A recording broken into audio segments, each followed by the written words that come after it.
இந்த ஆண்டில் ஒரு சின்ன பிரச்சனைனா உங்கள் ராசி பிறக்கும் பொழுது 8ஆம் இடத்துல சந்திரன் இருக்கிறார்.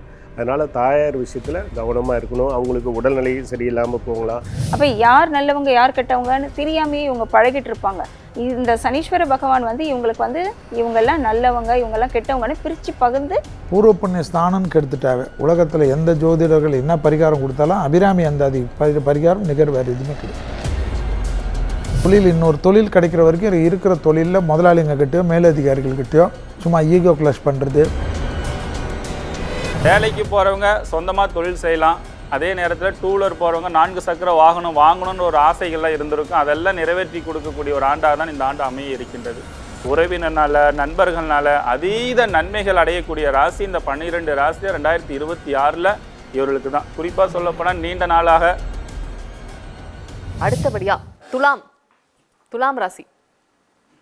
துலாம் 2 சுக்கிர ராசியும் நல்லா இருக்க போகுது. ரிஷபமும் நல்லா இருக்கும், துலாமும் நல்லா இருக்கும்.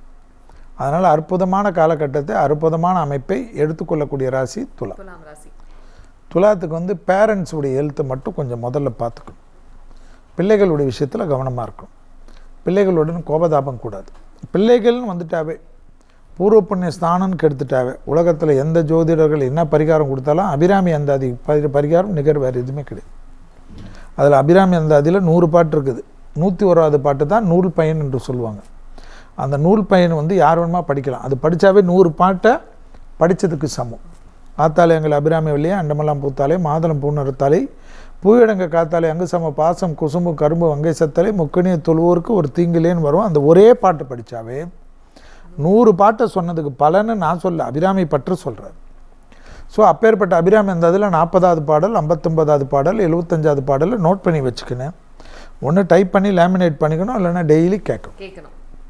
கேட்டால் போதும், ஒன்றுமே இல்லை. இல்லைன்னா உங்களை போல் நல்ல குரல் வளம் மிக்கவங்களை வச்சு பாட வச்சுட்டு ரெக்கார்ட் பண்ணிக்கினாலும் ஓகே. ஸோ என்னை பொறுத்த வரைக்கும் அது யாராவது இல்லைன்னா குருக்களை வச்சு கோயிலில் அவங்க நல்லா சொல்லுவாங்க, அச்சர பிசர் இல்லாமல் சொல்லுவாங்க.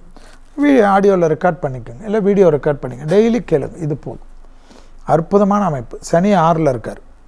சனி 2027 வரைக்கும் இருக்க போகிறார். ஸோ முன்வைத்த காலை பின் வைக்காமல் போய்கொண்டே இருந்தால் துலாத்திற்கு அற்புதமும் சந்தோஷமும் ஏற்படும். கண்டிப்பாக தொழிலில் ஒரு தேவையில்லாத பதட்டம் ஏற்பட்டு பேப்பர் போடுறதெல்லாம் ஜூன் மாதத்துலேருந்து பண்ணக்கூடாது. தொழில் இன்னொரு தொழில் கிடைக்கிற வரைக்கும் இருக்கிற தொழிலில் முதலாளிங்கக்கிட்டயோ மேலதிகாரிகள்கிட்டயோ சும்மா ஈகோ கிளாஷ் பண்ணுறது. ஆமாம், முதலாளிங்களுக்கு அட்வைஸ் கொடுக்குறதெல்லாம் பண்ணால் மாட்டிப்போம். அடுத்தது துலாம் ராசி சார். துலாம் ராசி நேயர்களை பொறுத்த வரைக்கும் இந்த ஆண்டு ரொம்ப பிரமாதமான ஒரு ஆண்டு. ஏன்னா இந்த ராசியில தான் சனி பகவான் உச்சமாகிறார். இப்போ இந்த உச்சமாகக்கூடிய சனி பகவான் உங்கள் ராசிக்கு 6ஆம் இடத்துல போய் மறைந்து நின்றாலும் குருவினுடைய பார்வை உங்கள் ராசியை பார்க்குறார். அப்போ பல வகையில் உங்களுக்கு நிறைய முன்னேற்றங்கள் காத்து கொண்டு இருக்கின்றது. குறிப்பாக சொல்லப்போனால் ஒரு பழமொழி உண்டு, காற்று உள்ள போதே தூற்றிக்கொள் அப்படின்ற மாரி. இந்த ஆண்டு உங்களுக்கு அந்த கிடைக்கிற வாய்ப்பை பயன்படுத்தலைன்னா ரொம்ப கஷ்டம். அதனால் வேலைக்கு போகிறவங்க சொந்தமாக தொழில் செய்யலாம். அதே நேரத்தில் டூலர் போகிறவங்க 4 சக்கர வாகனம் வாங்கணும்னு ஒரு ஆசைகள்லாம் இருந்திருக்கும். அதெல்லாம் நிறைவேற்றி கொடுக்கக்கூடிய ஒரு ஆண்டாக தான் இந்த ஆண்டு அமைய இருக்கின்றது. குறிப்பாக விவசாயத்தில் இரட்டிப்பு லாபம், ஷேர் மார்க்கெட்டு ட்ரேடிங் சம்மந்தப்பட்ட விஷயத்தில் நிறைய முன்னேற்றங்கள் அதீத லாபங்கள்லாம் அடைய போகிறீங்க. குறிப்பாக மல்லிகை கடை, டிபார்ட்மெண்ட் ஸ்டோரு, அதேமாரி கூட்டு தொழில் இருப்பவர்களுக்கு இதுக்கு முன்னாடி நிறையா முடக்கத்தை ஏற்படுத்தி கொடுத்துருக்கும். வராத பணங்கள்லாம் வரும். முடக்கத்திலேருந்து நிவர்த்தி செஞ்சு நல்ல ஒரு வளர்ச்சி கொடுக்கக்கூடிய ஒரு ஆண்டாக தான் இந்த ஆண்டு துலாம் ராசிக்காரர்களுக்கு உருவாக்கி கொடுக்க போக இருக்கின்றது. இந்த ஆடை ஆபரண சேர்க்கை வருது அப்படின்னா அதை நல்ல முறையில் பயன்படுத்தி கொள்வது ரொம்ப நல்லது. உறவினர்னால நண்பர்கள்னால அதீத நன்மைகள் அடையக்கூடிய ராசி இந்த 12 ராசி 2026 இவர்களுக்கு தான். குறிப்பாக சொல்லப்போனால் நீண்ட நாளாக திருமணம் ஆகாமல் இருப்பவர்களுக்கு, நீண்ட நாட்களாக வேலைவாய்ப்பு இல்லாதவர்களுக்கு, நீண்ட நாட்களாக அரசாங்க உத்தியோகத்தை முயற்சி பண்ணி தோல்வி அடைஞ்சவங்களுக்கு, இவங்களுக்கு எல்லாத்துக்குமே மிகப்பெரிய ஒரு வெற்றிகள் காத்து கொண்டு இருக்கின்றது.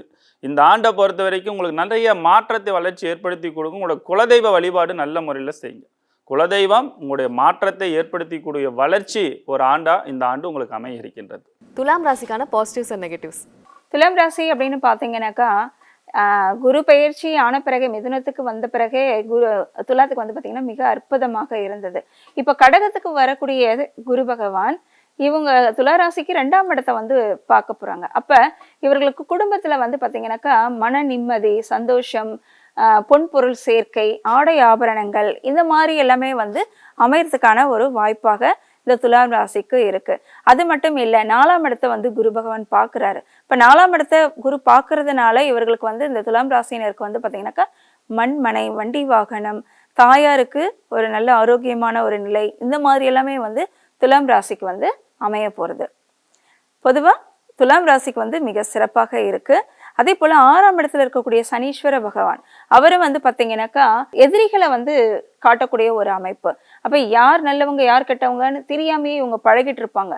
இந்த சனீஸ்வர பகவான் வந்து இவங்களுக்கு வந்து இவங்கெல்லாம் நல்லவங்க இவங்கெல்லாம் கெட்டவங்கன்னு பிரித்து பகிர்ந்து கொடுக்கக்கூடிய ஒரு காலகட்டம். இப்போ நல்லவங்க யார் கெட்டவங்கன்னு தெரிஞ்சு அவங்க நடக்குவாங்க. ரொம்ப அருமையாக இருக்குது. மொத்தத்தில் துலாம் ராசிக்குமே வந்து பார்த்தீங்கன்னாக்கா இந்த 2026ஆம் ஆண்டு மிக அற்புதமாக அமையக்கூடிய ஒரு காலம். துலாம் ராசி சார். துலாம் ராசி நேயர்களே, இந்த ராசிக்கு வந்து பார்த்தீங்கன்னா 6ஆம் இடத்துல இருக்கிற சனி, 9ஆம் இடத்துல இருக்கிற குருலாம் பெரிய சப்போர்ட் வந்து யோகமான ஒரு ராசினே சொல்லலாம். ஏன்னா உங்கள் ராசினுடைய சின்னமே தராசு தாங்க. எதையும் எடை போட்டு பார்க்கக்கூடிய குணம் உங்களுக்கு தான் இருக்குது. இந்த ஆண்டு வந்து உங்களுக்கு ஒரு சக்ஸஸ்ஃபுல்லான ஒரு ஆண்டு. அதனால் நல்ல கவனமாக தொழில் பண்ணுங்கள், சக்ஸஸ் பண்ணிடலாம். வெளிநாட்டுக்கு போகக்கூடிய யோகமெல்லாம் ஏற்படும். பெண்களுக்கு ஒரு மறுமலர்ச்சியான ஆண்டு. ஆடை ஆபரணங்கள் இதெல்லாம் வந்து வீட்டுக்கு வாங்கக்கூடிய சூழ்நிலைகள் ஏற்படும். புதிய வண்டி வாங்கக்கூடிய சூழ்நிலைகள் எல்லாமே ஏற்படும். இந்த ஆண்டில் ஒரு சின்ன பிரச்சனைனா, உங்கள் ராசி பிறக்கும் பொழுது 8ஆம் இடத்துல சந்திரன் இருக்கிறார். அதனால் தாயார் விஷயத்தில் கவனமாக இருக்கணும். அவங்களுக்கு உடல்நிலை சரியில்லாமல் போகலாம். அவங்கள கேர் எடுத்து நீங்கள் பண்ணுங்கள், நிச்சயமாக ஒரு மாற்றங்கள் நடக்கும்.